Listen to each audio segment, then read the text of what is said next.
Hello and welcome to another video on the Grimwood Watch Modern channel. In this video you join me with an array of vintage inspired pieces in front of us. Now the first one here is actually vintage. This is an 1891 Fusey pocket watch, which is exactly 100 years older than me, so that is vintage throughout. This one here is actually a Seagull 1963 reissue from a watch from that year.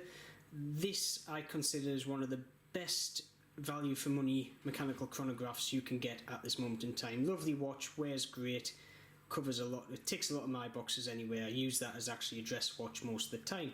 However, the watch I'm going to be reviewing today is this lovely Heimdallr bronzed case turtle. But before I get onto that, quick wristwatch check, and today I am wearing my lovely Seiko SNA 413. This is the rarer brother of the 411, but with a different colour scheme of blue, red and white. Lovely little watch, catches the eye, and I've mated that to a lovely blue leather strap with white stitching just to complement the dial. However, let's get on to the watch in question here. So, just to go over the reason why I've actually opted to go for this watch in particular.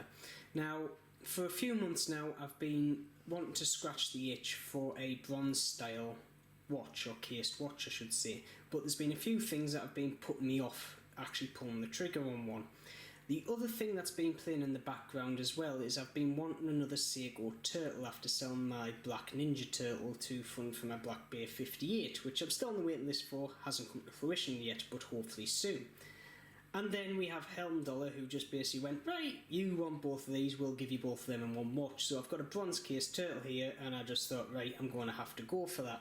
So just to go over a few of the specs. Now firstly, obviously it's an aluminium bronze material used in the case, the bezel insert and the crown, which is obviously well known for its marine industry applications, such as, well, propellers on boats, marine engine components. It's also used in aircraft landing gear in some parts.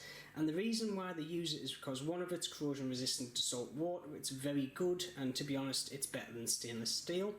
It's used in the oil and gas industry because of its anti-spark properties, so you don't basically, if you use this on a oil rig and you drop it, it won't spark and cause a big explosion which could kill many people. It's not a good thing that's happened in the past. The other thing which is a bonus to us watch collectors is you get a lovely patinaed effect on the actual material itself because it oxidises, and that's how it actually protects itself from corrosion, and that's actually the aluminium part of the aluminium bronze coming into the effect there basically. So moving on from the material, we then come to the NH35 movement. So obviously good old workhorse, we've got 41 hours power reserve in that. We also have the 21,600 beats per hour. We've come to know and love it. It's a Seiko heart in a Seiko inspired watch, which I think you can't get any better. We then move on to the dial. Now there's a few options you can go here. Heimdallr either give you this lovely green starburst mass style with the gilded indices. You can go for a black style of this watch, or this dial I should say, or you can go for a black style marine master dial, which yet again depends on what your tastes are, but gives you that slight modability straight from the factory. We also have the handset, which is also customizable, so we can either have this marine style handset, which I've got on here, or marine master style handset, or you can go for the tuna can style handset, which is slightly thinner if you don't want that big chunky hour hand. Gives you that option. So just another little thing I would love to point out here is on the dial we actually have a Divers 200 mark here. Now in all honesty, I don't think this is a Divers rated watch. I don't think it's ISO standard or anything like that. And to have a 300 metre rating turtle, that is quite good, because the original ones of these were actually only 150 metre water resistant, and even the SRP turtles of the modern day are only 200 metre water resistant, so that's quite an interesting spec to have on the watch. Now I don't have the capability of testing that water resistance here, so it would be quite interesting if somebody actually did test that in the future just to see if that was the case, but nonetheless it is a very nice thing to have written on the dial anyway. Even if it is the case, it might not get down to that rating, but in all honesty I can't prove or disprove that fact, so with that I'm going to leave that specification. We also have this lovely brushed aluminium chapter ring in there with these marked indices, which to be honest I'm a sucker for, well, brushed chapter rings, it's just something I'd like. Now, going back to the bezel, this bezel has got one of the best actions of a bezel I've actually had. Now, if you listen, it's a very dull thud. It's not actually metallic like a lot of bezels, but it's very precise and it gets you there. Now, the reason why I think it's a very dull thud is because the actual bronze material is slightly denser than the stainless steel you normally find on watches, so it takes out some of the clanky kind of ting-ting metalness. The other thing is, which I'm going to get onto, which is only a small thing but I quite like it, is the actual crown is butter smooth. Basically, this is comparable to my Breitling, which is the best crown action I've had on a watch. And that's quite a lot of watch for your money. However, for under $200 or £180, whichever the conversion rate is, that actual crown action is phenomenal. Now, I think for both these, like I say, I think that's due to the properties of the material rather than build quality and machine and so on and so forth, but it is an up. Moving on to the back of the case, we just get a standard stainless steel case back. Now, the reason for this is the actual material of the case can react with your skin and change the colour of it. So if you put this on, it's less likely to actually change the colour of the skin because stainless is quite inert with obviously skin. We then come to this lovely leather strap. Now, this is a handmade leather strap from Heimdallr in this lovely brown. Now, this I think complements the watch no end. We also get this lovely bronze clasp with it. Heimdallr also written on that, and also stamped in one of the strap retainers. And even on the back of the strap retainers, there's bronze actual joiners on it, which I think you could have left them in any other material and most people wouldn't notice, but that is a lovely little touch. And it wears absolutely lovely.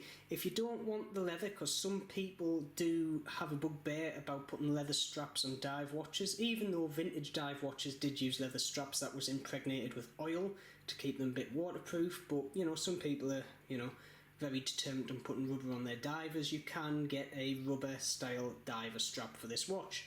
I think it's also slightly cheaper if you want to go with that route. So, like I say, overall, I absolutely love the watch. The bezel action is phenomenal, the crown action is phenomenal. It's also got very nice drilled lugs in there, so changing the strap is an absolute breeze.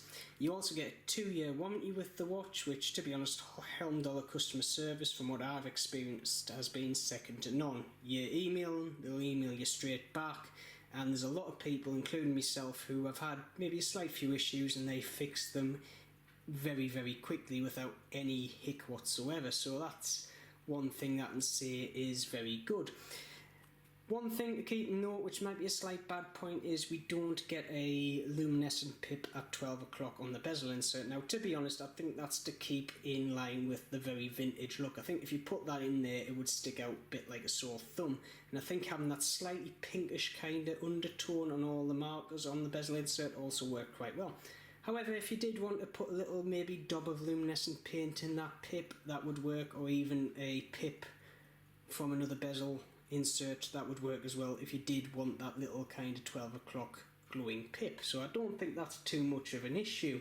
Now, wearing it, because obviously it's a turtle, it's quite a big watch.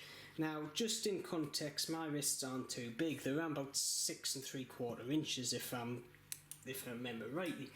But after wearing the black turtle, I found these watches wore quite well on my wrist. And this one, yet again, is very, very similar. Now, in my mind, because it is slightly heavier, but obviously being aluminium bronze, that is going to be the case. It's a slightly denser material to stainless. But it is not too heavy at all. I think it weighs around about 115 grams, if I recall. So it's a heavy watch, but it's not too heavy. But, like I say, the way it catches the light is just phenomenal, and the colour does complement the green colour of the dial. Personally, I think complements the bronze. Now, one thing when I took it out of the box, and this is one of the reasons why I didn't want to actually go down the bronze watch route, was I was scared I was going to get a bronze watch that was absolutely bright bronze to begin with, which most of them are, and I don't like that look. It's far too gold for me. What I wanted was a patinaed watch out of the box. Now, I don't know if Heimdallr have done this on purpose, but this is literally how my watch came out of the box. and I absolutely love the finish. There's stains here and there from where the bronze is oxidised differently. There's also some iridescent oxidisation on the watch somewhere around the edges, which I absolutely love. And I thought, well, I don't know whether it's happened by mistake or that's intentional, but I love it because it makes it look like it's aged before I've even worn it, which is what I wanted. It saved me doing a job with either forcing the patina on it, which I didn't particularly want to do, or having to wear it quite a few months for the patina to start to kind of gather up on the watch and so on and so forth. And the thing is, this will change over time. It will age and it will look different in 2 months' time or a year's time, which is what I like. And to be honest, I think I am going to quite like this watch. So anyway, I'm going to leave that review there. Like I say, please leave a couple of comments down below if you think you do like this watch, or do you not like the whole bronze trend that's coming along at this moment in time. Like I say, this is my first kind of dabble in bronze watches, and I think I'm going to quite like it. It's quite vintage, which is what I am. Like I say, do you hate it? Do you love it? Would you have one? That's basically what I'm saying. And would you like me to review some more bronze watches? Because like I say, Heimdallr do a sub-style bronze and a tuner-style bronze, which they're not my cup of tea, but, you know, it might be something you want to see. So anyway, with that, I'm going to leave the video there. As always, keep safe, and I shall see you soon. And if you haven't already subscribed, please press that subscribe button down there. Thank you.